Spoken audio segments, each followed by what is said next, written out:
En el nombre del Padre, del Hijo, del Espíritu Santo. Amén. Señor Dios Padre Todopoderoso y Eterno, te damos gracias, Padre Santo, por permitirnos otra vez reunirnos aquí, Señor, con un año civil más, Padre Santo, y buscando cumplir 4 años de este ejercicio, Padre. Te damos gracias, Señor, por nuestra vida, por nuestra salud, por todo lo que tenemos, Señor, por todo lo que nos das día tras día, Padre Santo. Gracias, Creador. Gracias, Padre.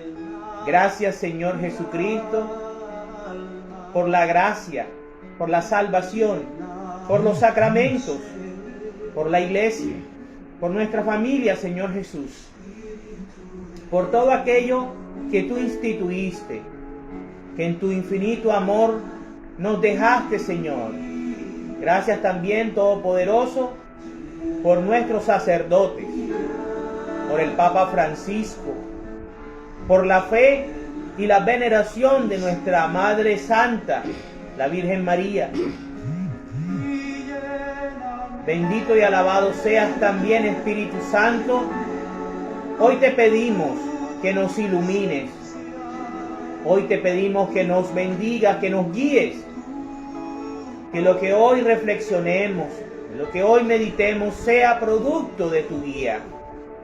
Ven, Espíritu Santo. Ven, Espíritu Divino, y toma posesión de nuestros hogares, de nuestras familias, de nuestros trabajos, de todo, Señor. Dios Todopoderoso, Espíritu Santo, guíanos y revélanos al Padre y al Hijo a través de tu palabra. Te pedimos por la salud y por la protección del Papa Francisco. Ilumínalo, Señor, y protégelo, para que aún en su ancianidad pueda seguir defendiendo la fe que tú nos dejaste, que tú nos diste a través de los apóstoles y que se ha mantenido a lo largo de la historia, Señor. Ven, Espíritu Santo, ilumínanos en esta noche y bendice este año 2024 que empezamos con este ejercicio, con la lectura de este capítulo en esta noche, Señor. Bendito y alabado seas, Padre Santo. Bendito y alabado seas, Señor. Ven, Espíritu Santo, y toma posesión de nosotros. Ilumínanos, guíanos, oriéntanos, para gloria y honra del Padre y de nuestro Señor Jesucristo, nuestro Rey, nuestro Señor y Salvador. Amén, amén y amén. Ven, Espíritu Santo. En el nombre del Padre, del Hijo, del Espíritu Santo. Amén. Hoy vamos a leer el capítulo número 15 del 5.º libro de la palabra de Dios, el libro del Deuteronomio. Estamos en el 5.º año del Comité Bíblico del Santuario Mariano Nuestra Señora del Carmen.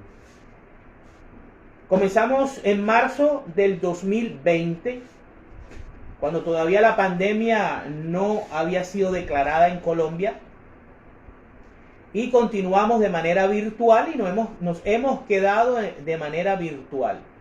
Ya llevamos 167 capítulos leídos y reflexionados que pueden encontrar en el canal de YouTube que tenemos para este ejercicio, y que con mucho cariño y que con mucho esfuerzo hacemos con tal de llevar de manera sencilla la doctrina de nuestra amada Iglesia Católica, para que nos sintamos orgullosos de ser católicos, católicos romanos, y que sepamos muy bien, por medio de la palabra de Dios, que nuestra doctrina es la única y es la verdadera. Empecemos. El año del perdón de la deuda. Cada 7 años perdonarás lo que otros te deben. Este perdón consistirá en lo siguiente: toda persona que haya prestado algo a su prójimo, le perdonará lo que le haya prestado. Ya no deberá exigir a su prójimo o a su compatriota que le pague, porque será proclamado el año del perdón de deudas en honor del Señor. Al extranjero le podrás exigir que te pague el préstamo que le hiciste, pero a tu compatriota deberás perdonarle lo que haya recibido de ti. De esta manera no habrá pobres entre ustedes, pues el Señor tu Dios te bendecirá en el país que Él te va a dar como herencia, siempre y cuando le obedezcas y pongas en práctica todos los mandamientos que yo te he dado hoy. Sí, el Señor tu Dios te bendecirá, tal como te lo ha prometido, y tendrás para prestar a muchas naciones, pero tú no tendrás que pedir prestado. Dominarás a muchas naciones, pero ellas no te dominarán a ti. Si hay algún pobre entre tus compatriotas en alguna de las ciudades del país que el Señor tu Dios te da, no seas inhumano ni le niegues tu ayuda a tu compatriota necesitado. Al contrario, sé generoso con él y préstale lo que necesite. No des lugar en tu mente a este malvado pensamiento. Ya está cerca el año séptimo, el año en que se perdonan las deudas. Y entonces pongas mala cara a tu compatriota que se halla en la pobreza, y no le prestes nada, porque él clamará contra ti al Señor, y tal acción se te contará como pecado.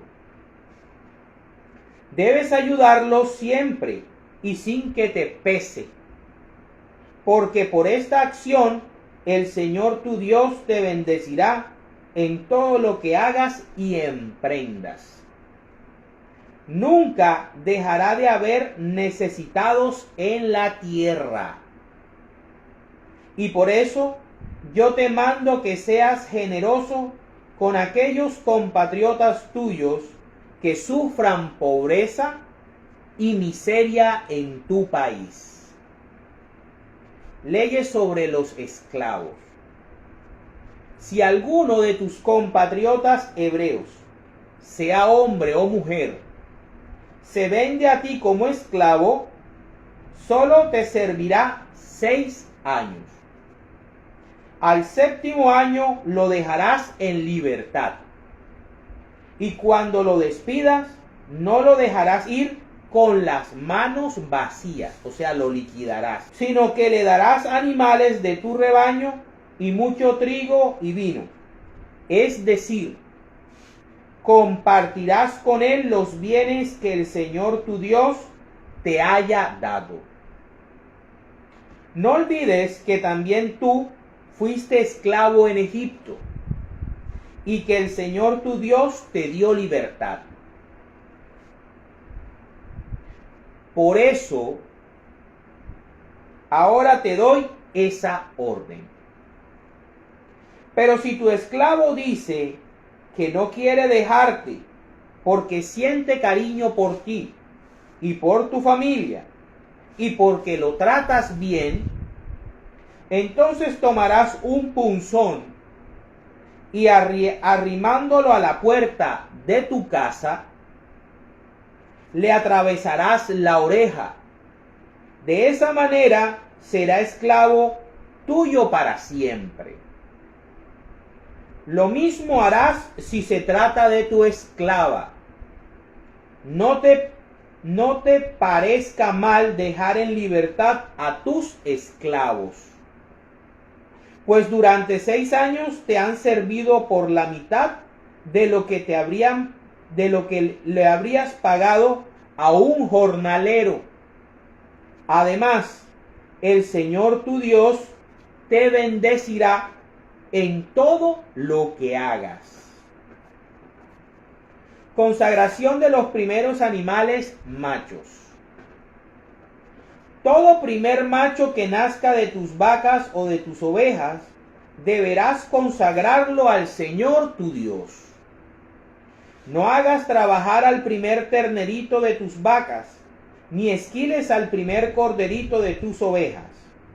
Cada año los comerás junto con tu familia y delante del Señor tu Dios, en el lugar que Él haya escogido. Pero si tiene algún defecto, o es cojo o ciego, o tiene cualquier otra falta, no lo presentarás en sacrificio al Señor.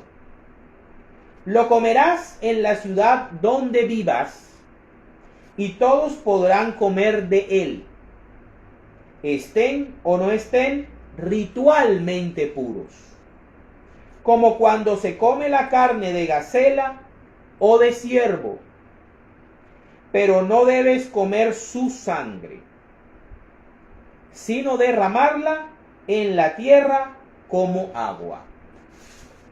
Palabra de Dios. El capítulo número 15 del libro del Deuteronomio es un hermoso capítulo que nos habla acerca de la justicia social de Dios. Y podemos ver que desde el mismo Antiguo Testamento Cristo habla. Vamos a verlo más adelante. Por medio de Moisés, el Señor quiere enseñarle a su pueblo a ser generoso, a ser daditativo, a compartir todos los bienes que Dios les va a dar o les dé a lo largo de su historia y a lo largo de su vida, no solo como personas, familias, sino como una nación en específico. Coloca que cada 7 años, recordemos que en la Biblia, en la palabra de Dios, el número 7 está muy asociado a la perfección, está asociado a Dios. Y vemos cómo que cada 7 años las deudas que tenían los israelitas entre sí desaparecían. ¿Y esto con qué fin? Con el fin de que en el pueblo de Israel no hubiese pobres, no hubiese gente en la miseria. El pueblo elegido, el pueblo bendito, el pueblo santo de Dios debía mostrarle a las demás naciones de la tierra cómo debía convivirse socialmente y cómo debía ser un estado de justicia social que mantenía a todos los súbditos o a todos los miembros de la nación en un bienestar y en un modo de vivir digno de un ser humano, digno de un hijo de Dios, o en el caso de ellos, digno de un hijo de Abraham. El Señor hace énfasis en que en el año séptimo, todo aquel que le hubiese prestado a un compatriota debía saldar las deudas. Esto es una prefigura de lo que iba a hacer nuestro Señor Jesucristo en la cruz del Calvario. Toda la palabra de Dios, todos los mandamientos, todas las órdenes que Dios le dio al pueblo de Israel iban dirigidos a la cruz del Calvario, iban dirigidos a nuestro Señor Jesucristo. Y aquí vemos cómo, de una manera pequeña, el Señor quería pedagógicamente enseñarle a cada israelita cómo Dios, a través de Jesucristo, a través de nuestro Señor, iba a perdonar nuestras deudas impagables.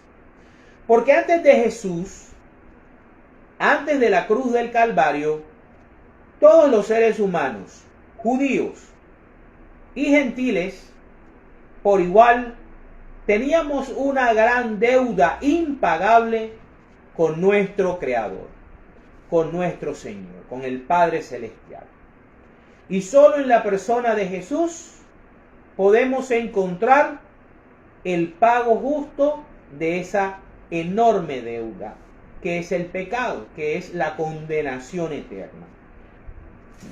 Aquí vemos otros detalles, como por ejemplo, que esto no se aplicaba, obviamente, de israelita a extranjero. Al extranjero sí podían seguirle cobrando, porque eso solamente aplicaba entre israelitas. Aquí este capítulo me llama la atención porque está muy conectado con la esencia del cristianismo, no digamos profetizado, predicado por nuestro Señor Jesucristo, y que llegó a nosotros por medio de los apóstoles y por medio de los evangelios. El corazón del discurso de Cristo es este: es la justicia social, es el no darle la espalda al pobre, a la viuda, al huérfano, al necesitado, aún al extranjero, que es la razón principal del diezmo, que es la razón principal del diezmo en Israel. El sostener, el tener en la casa de Dios alimento para el levita, la viuda, el huérfano, el extranjero y el necesitado. Y vemos aquí cómo el Señor les da un principio espiritual al pueblo de Israel y a los judíos que todavía hoy ellos aplican, y por eso son los dueños del mundo financiero. Los dueños del mundo financiero de este planeta son los judíos.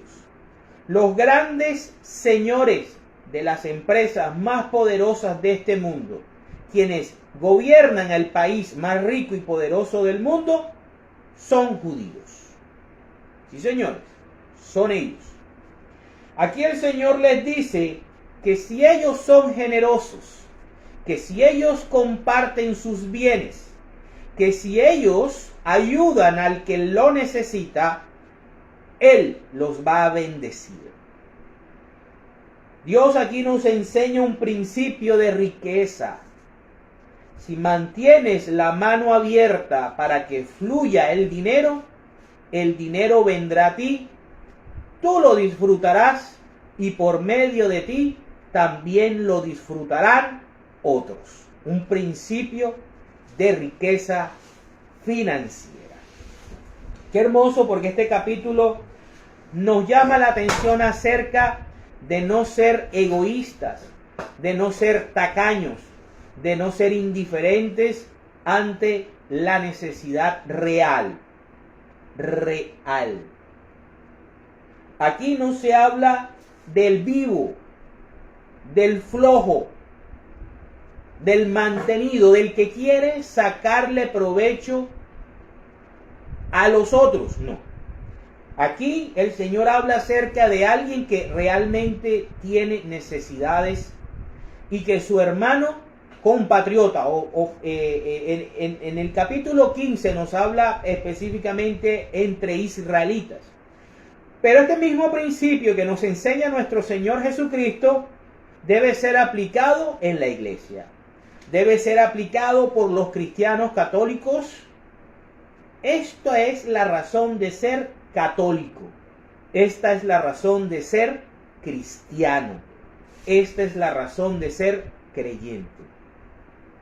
Vivir con una actitud generosa, con una actitud de ayuda, con una actitud humana, que es lo que Dios nos pide para bendecirnos. Fíjense, esta bendición tiene una condición. Si tú bendices a los otros por medio de tus bienes, yo te bendeciré a ti, dice el Señor. En este capítulo también vemos cómo Dios, aún en la época de la esclavitud, primero le recuerda al israelita que fue esclavo y que Dios lo libertó, lo liberó de Egipto. Que él también debe cada 7 años liberar a sus compatriotas, sean hombres o mujeres, y darles la libertad. Darles la libertad si estos libremente se han hecho por alguna deuda o algún compromiso, se habían hecho esclavos de esa persona. Solamente podía tener derecho a esclavizarlos durante 6 años. El 7º año debía recobrar la libertad cada esclavo israelita. A menos que la persona, hombre o mujer, quisiera ya mantenerse esclavos de por vida, tenía la persona que lo tenía como esclavo, hacerle un hueco en la oreja para que todo el mundo supiera que ese compatriota, que ese israelita, era esclavo de otro por voluntad propia. Y otra cosa importante que nos dice el capítulo es darle a Dios lo que es de Dios. Dios le establece a Israel que todo animal, todo primer animal, todo animal que abra la matriz, de las ovejas, de los corderos, de las vacas, eran consagrados a él, así como los primogénitos. Esto en compensación a haber salvado a los primogénitos en la 10ª plaga de Egipto. Pero también de cara a Cristo, que es el primogénito y el unigénito de nuestro Dios, y que era representado en estos corderos, en estos primeros terneritos, en estos primeros corderitos. Son representación de Cristo. No podían ser con defecto. Recordemos que Cristo es sin defecto. El defecto acá físico en los animales era una simbología de no tener defecto Cristo espiritualmente y de carácter. Vemos cómo el Señor a estos corderitos, a estos terneritos, a estas ovejas, debían ser sacrificados en el lugar que el Señor escogiera. O sea, en Jerusalén. Debía ir a Jerusalén y allá sacrificárselos al Señor. Igual como pasó con Cristo. Cristo fue sacrificado a las afueras de Jerusalén. Y fíjense que el capítulo termina que la carne debía ser comida de estos corderos sacrificados en el lugar. La carne comida es representación de la Eucaristía. Encaja perfectamente todo con Cristo, con lo que nosotros celebramos. Y fíjense, no beban la sangre, sino que derrámenla en tierra como agua. ¿Qué es lo que pasa con Cristo en la cruz del Calvario? Su sangre, toda su sangre es derramada y derramada con agua. Una hermosa simbología del sacrificio de Cristo. Y pareciera que este capítulo nos hablara del ministerio público de Jesús, que comienza con un perdón de deuda, con una justicia social, con la enseñanza de perdonarnos entre nosotros, de ser generosos entre nosotros, de ser compasivos entre nosotros. Luego sigue con la liberación de la esclavitud que ocurre en la cruz del Calvario, y el capítulo termina con el sacrificio de los primeros animales, representación de Jesús, de comer la carne, representación eucarística de Jesús, y el derramamiento de la sangre que ocurre en la cruz del Calvario como agua. En la cruz del Calvario, Jesús, cuando es atravesado, le sale sangre y agua para la gloria de Dios. Ahora vamos a profundizar un poquito más este hermoso capítulo 15 de Deuteronomios, que el Espíritu Santo ha querido titularlo Misericordia quiero, no sacrificio. Vamos en primera instancia a escuchar a los reyes, a los profetas. Luego vamos a escuchar a nuestro Señor Jesucristo, y por último vamos a escuchar a su iglesia a través de uno de sus apóstoles. Vamos a ver cómo el discurso de justicia social de Cristo viene desde el Antiguo Testamento. Empecemos con los reyes. ¿Dónde?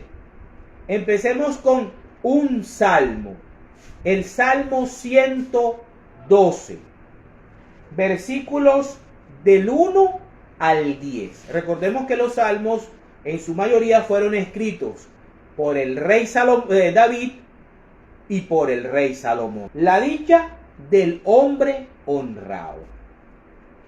Aleluya. Feliz el hombre que honra al Señor y se complace en sus mandamientos. Dios nos está mandando a ser generosos. Los descendientes del hombre honrado serán bendecidos y tendrán poder en la tierra. Compagina perfectamente con el capítulo 15. En su casa hay abundantes riquezas y su generosidad es constante. Brilla una luz en la oscuridad para los hombres honrados, para el que es compasivo, clemente y justo. ¿Sí? El hombre de bien presta con generosidad y maneja con honradez sus negocios. Por eso jamás llegará a caer. El hombre justo será siempre recordado. No tiene miedo de malas noticias. Su corazón está firme, confiado en el Señor. Construye su casa sobre la roca. Su corazón está firme, no tiene miedo y aún mira con burla a sus enemigos. Reparte limosna entre los pobres. Su generosidad es constante. Se repite 2 veces ese término en el Salmo. Su generosidad es constante. O sea, permanece en el tiempo. No es dependiendo de intereses personales, políticos, no.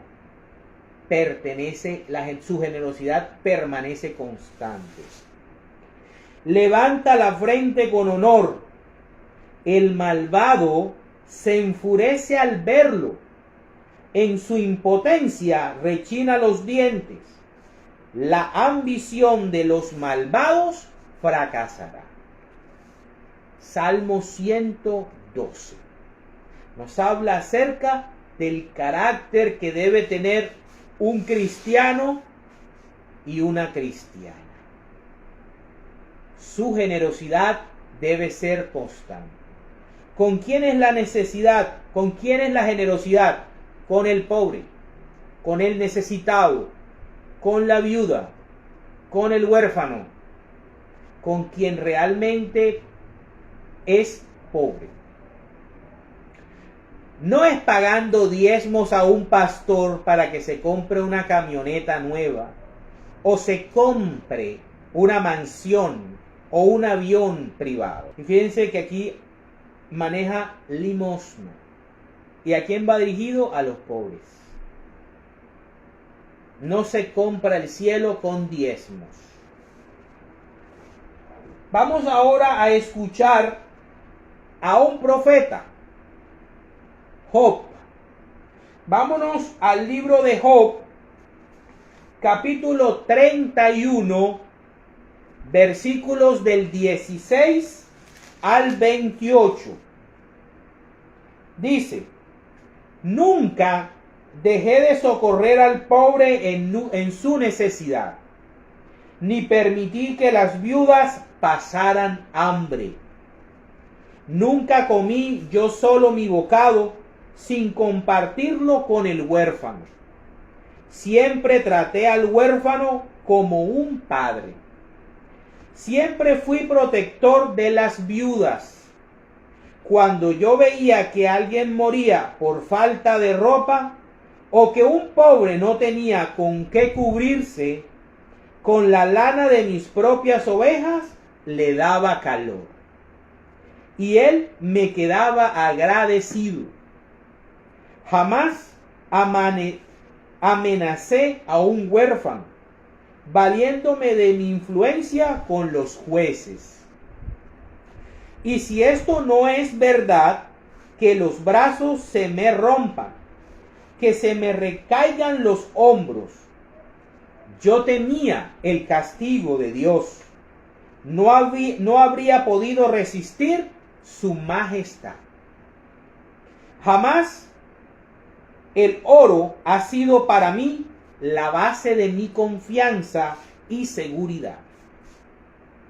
Jamás mi dicha ha consistido en tener grandes riquezas o en ganar mucho dinero. He visto brillar el sol y avanzar la luna en todo su esplendor, pero jamás los adoré en secreto. O sea, el oro, la plata, el dinero. Ni les envié besos con la mano. Esto habría sido digno de castigo. Habría sido negar al Dios del cielo. Palabra de Dios. Vemos aquí cómo Job expresa su forma de vivir, su forma de agradar a Dios, su forma de adorar a Dios y su forma de agradecerle por todo lo que Dios había depositado en su vida. Job se preocupa como verdadero israelita, como verdadero creyente en Dios, de cumplir verdaderamente sus mandamientos, que no son respetar mucho un día, o hacer esto, o hacer lo otro, o seguir aquello. No. Es bueno la religiosidad, es bueno respetar los tiempos, pero más que todo, lo que más Dios ve es un corazón humilde. Y humilde no significa ser una persona pobre, significa ser una persona que se siente necesitada de Dios y se siente con el compromiso de agradarle por medio de su vida. Es capaz de ponerse en el zapato del otro y en lo posible y en lo que está en sus recursos ayudar al que puede. Vamos ahora a ver a otro profeta, a Isaías. Vámonos al capítulo 58 de Isaías, versículos del 5 al 11. ¿Qué nos dice el príncipe de los profetas del Antiguo Testamento? ¿Creen que el ayuno que me agrada consiste en afligirse, en agachar la cabeza con un junco y en acostarse con ásperas ropas sobre la ceniza, mortificación. ¿Sí? Eso es lo que ustedes llaman ayuno y día agradable al Señor, pues no lo es. El que está hablando es Dios. El que está juzgando las prácticas religiosas vacías es Dios por medio del profeta Isaías. Vamos a ver qué es lo que le agrada realmente a Dios. Dice, pues no lo es. El ayuno que a mí me agrada consiste en esto, que es el cristianismo católico puro, en que rompan las cadenas de la injusticia y desates los nudos que aprietan el yugo, como el capítulo número 15 de Deuteronomio, en que dejes libres a los oprimidos y acabes, en fin, con toda tiranía.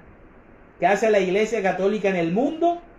Miremos lo que pasa en Nicaragua. En que compartas tu pan con el hambriento y recibas en tu casa al pobre sin techo.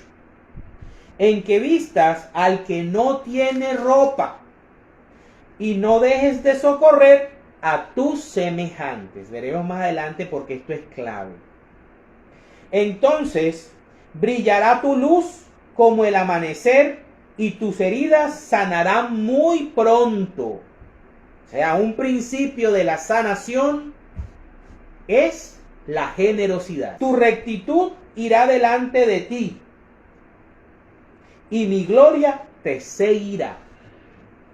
Entonces, si me llamas, yo te responderé. Si gritas pidiendo ayuda, yo te diré, aquí estoy. Si haces desaparecer toda opresión, si no insultas a otros, ni les levantas calumnias, si te das a ti mismo en servicio del hambriento, el que quiera seguirme, tome su cruz y sígame. Si ayudas al afligido en su necesidad, si tu luz brillará en la oscuridad, tus sombras te convertirán en luz de mediodía. Yo te guiaré continuamente, te daré comida abundante en el desierto. Esto es una paradoja. Cómo Dios te asiste dándote alimento en el desierto que no produce nada. Fíjense en lo que trata de decir Dios. Daré fuerzas a tu cuerpo y serás como un jardín bien regado, como un manantial al que no le falta el agua. Palabra de Dios. Entonces vemos cómo el discurso, la enseñanza de Cristo ya viene del Antiguo Testamento. Lo que está haciendo Jesús, como lo dice en el discurso del monte, Él no viene a cambiar la ley y los profetas. La ley es Moisés, capítulo 15 de Deuteronomio. Los profetas, los reyes, vemos a David y vemos a Salomón en los Salmos. Vemos a Job y vemos a Isaías, el príncipe de los profetas del Antiguo Testamento, como ellos dicen el mismo discurso de Jesús. El mismo. Hablan de tu luz brillará. Jesús dice, ustedes son la luz del mundo. Hay unidad de criterio en las Sagradas Escrituras, porque uno es el que la inspiró, uno es el objetivo de la palabra, uno es el que la bendice. Padre, Hijo y Espíritu Santo.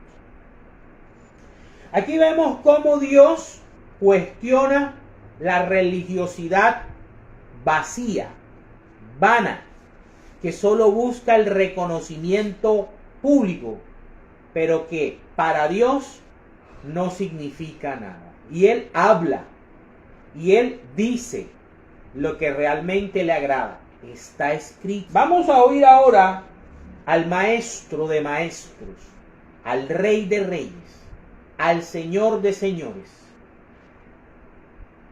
al que gobierna desde la plenitud de los tiempos, el que había de venir, el que vino y vendrá, a nuestro Señor Jesucristo.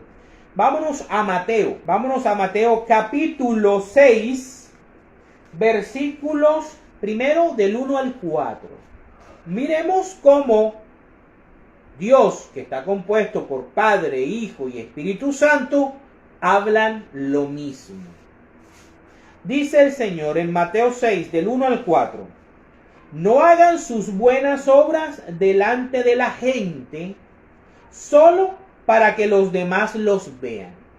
¿Sí? Hacer todo ese ayuno y día del Señor como ellos pensaban que era lo correcto. Si lo hacen así, su Padre que está en el cielo no les dará ningún premio. Por eso, cuando ayudes a los necesitados, no lo publiques a los cuatro vientos. No te tomes 50 fotos y no las publiques en Facebook para buscar votos, para que después te alaben como el gran político o como la gran persona que ayuda a los necesitados cada 4 años. Cada 4 años. No. Como hacen los hipócritas en las sinagogas y en las calles para que la gente hable bien de ellos. Les aseguro que con eso ya tienen su premio. Cuando tú ayudes a los necesitados, no se lo cuentes ni siquiera a tu amigo más íntimo. Fíjense, ni siquiera al más íntimo amigo uno le debe decir que uno está ayudando a X o a Y persona. Eso es algo interno. Papito Dios y tú son los únicos que deben saber eso. Hazlo en secreto y tu Padre, que ve lo que haces en secreto, te dará tu premio. Todas esas bendiciones que vimos en Deuteronomio 15, vimos en el Salmo 112, vimos en Job y vimos en Isaías. Todas esas bendiciones, ese es el premio, pero falta todavía otro premio. Lo veremos más adelante. Ahora vamos a ver del 16 al 25. Dice, cuando ustedes ayunen, no pongan cara triste, como los hipócritas, que aparentan tristeza para que la gente vea que están ayunando. Les aseguro que con eso ya tienen su premio. Tú, cuando ayunes, lávate la cara y arréglate. Arréglate bien, para que la gente no note que estás ayunando. Solamente lo notará tu Padre, que está en lo oculto, y tu Padre, que ve en lo oculto, te dará tu recompensa. Palabra del Señor. Gloria a ti, Señor Jesús. Clarito, el mismo discurso del Antiguo Testamento es el mismo discurso de nuestro Señor Jesucristo. Él es Dios. El Padre es Dios. El Espíritu Santo es Dios. Y en ellos hay una unidad perfecta. Hablan lo mismo.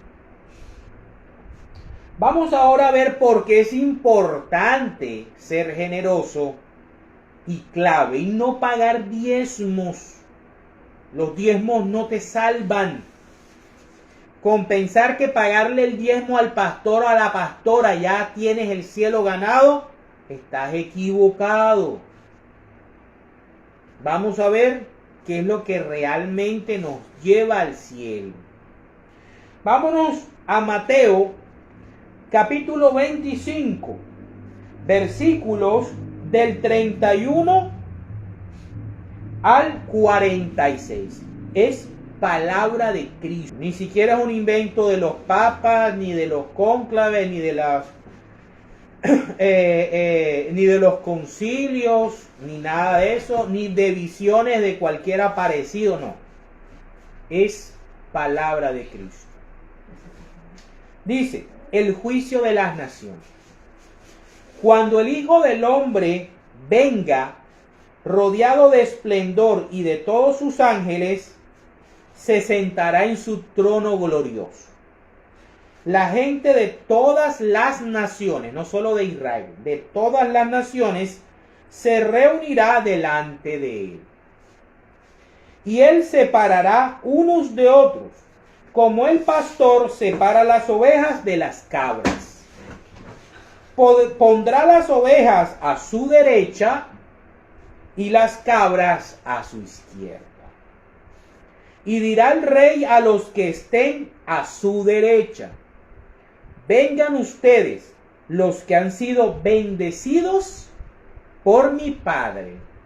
Vemos la unidad y la conexión, el hilo, desde Deuteronomio 15 hasta Mateo 25. El Padre bendice, pero ¿quiénes son los que se ganan la bendición?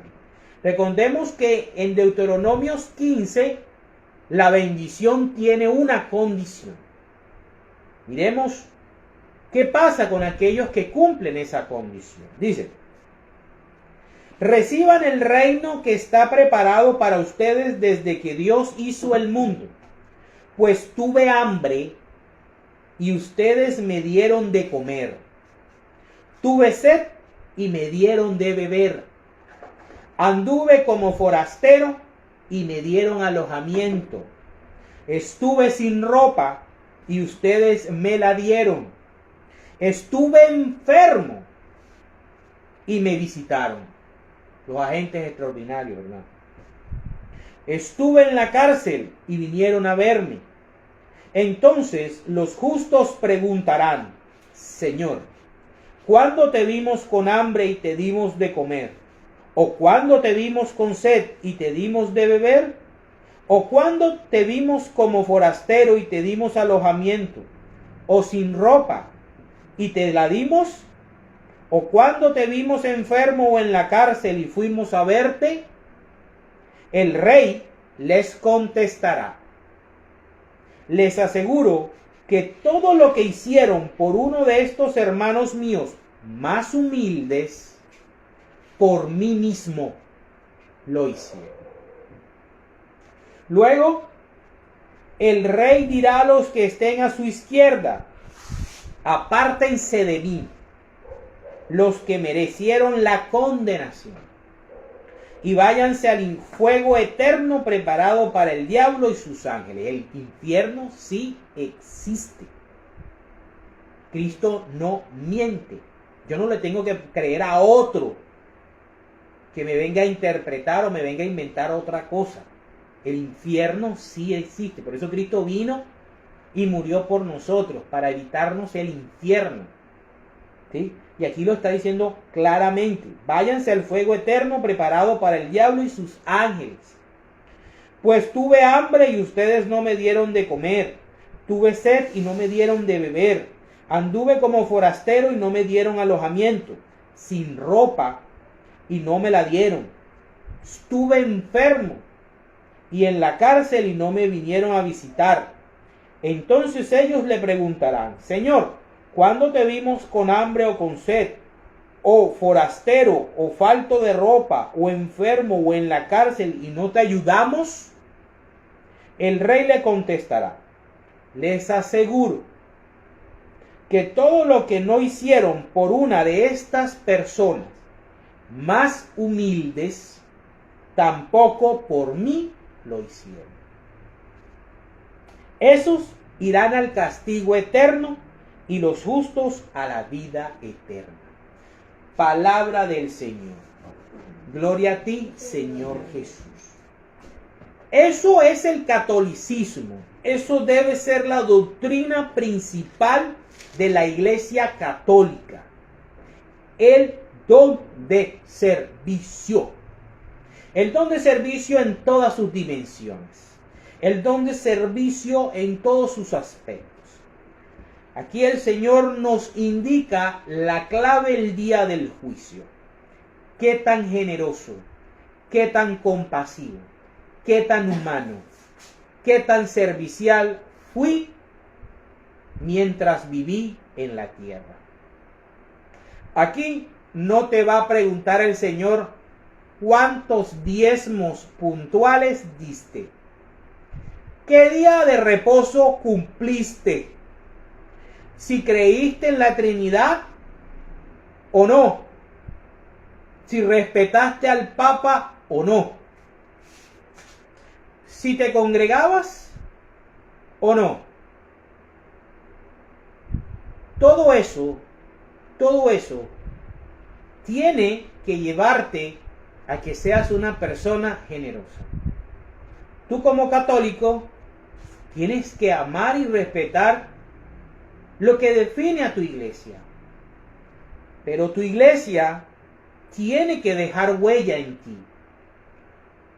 Tu convivencia eclesial, como laico, como sacerdote, como religiosa, tiene que dejarte a ti un carácter generoso, porque puedes hablar mucho, puedes hacer muchas cosas en público, puedes protestar por todo, creerte que lo sabes todo y mirar a otros por los hombros, cerrar la iglesia según tu concepto. Pero si al final de los tiempos Dios, Cristo, no ve en ti a un cristiano católico generoso o a una cristiana católica generosa, no vas a estar en el grupo de la derecha. Y lo podemos ver más claramente como lo dice el apóstol Santiago. Vámonos a Santiago, capítulo 2, versículos del 14 al 26, que refuta totalmente la herejía luterana de solo fide, de solo fe. ¿Sí? Que este señor falso profeta de Lutero establece que solamente creyendo en el Señor y aceptándolo ya aseguraste el cielo. Veamos que no. Veamos que el mismo Cristo nos advierte que no solamente decir yo creo en Cristo y ya. Miren la condición que tenemos que cumplir. Dice, la fe se muestra con hechos. La fe se muestra con hechos. Hermanos míos, ¿de qué le sirve a uno decir que tiene fe sola fide si sus hechos no lo demuestran? ¿Podrá acaso salvarlo esa fe? Para todos los que defienden el sola fide. Supongamos que a un hermano o a una hermana le falta la ropa, esto lo hemos venido hablando todo el programa, y la comida necesarias para el día. Si uno de ustedes les dice que les vaya bien, abríguense y coman todo lo que quieran, buenos deseos, oraré por ti, hermano. Le pediré al pastor o a la pastora que ore por ti, hermano. Pero el diezmo es para ellos. Pero no les da lo que su cuerpo necesita, ¿de qué les sirve? Así pasa con la fe. Por sí sola, sola fide. Por sí sola, es decir, si no se demuestra con hechos, que es la doctrina católica, es una cosa muerta. La doctrina bíblica es la doctrina católica. La doctrina herética, diabólica, es la luterana. Uno podrá decir, tú tienes fe y yo tengo hechos. Muéstrame tu fe sin hechos, yo en cambio te mostraré mi fe con mis hechos. Eso se llama coherencia. Tú crees que hay un solo Dios y en esto haces bien, pero los demonios también lo creen y tiemblan de miedo. Y los demonios no hacen las obras que le agradan a Dios. Eso lo tenemos claro. ¿Sí? Pero ellos creen en Dios. No seas tonto y reconoce que si la fe que uno tiene no va acompañada de hechos, es una fe inútil. Dios aceptó como justo a Abraham, nuestro antepasado, por lo que él hizo cuando ofreció en sacrificio a su hijo Isaac.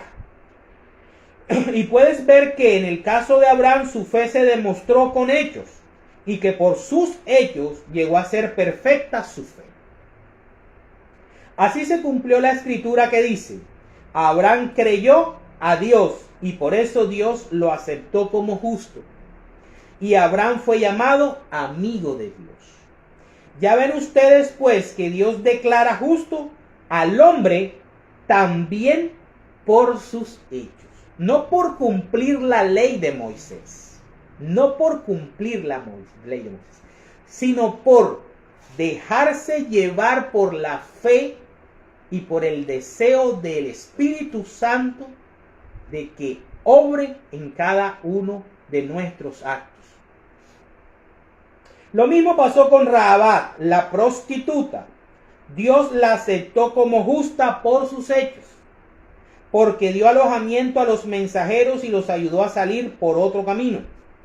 En resumen, palabras del apóstol Santiago: no necesito a Lutero, no necesito a ningún otro aparecido o aparecida que me diga lo que debo creer realmente. Este es un apóstol de Cristo. Dice, en resumen, así como el cuerpo sin espíritu está muerto, así también la fe está muerta si no va acompañada de hechos.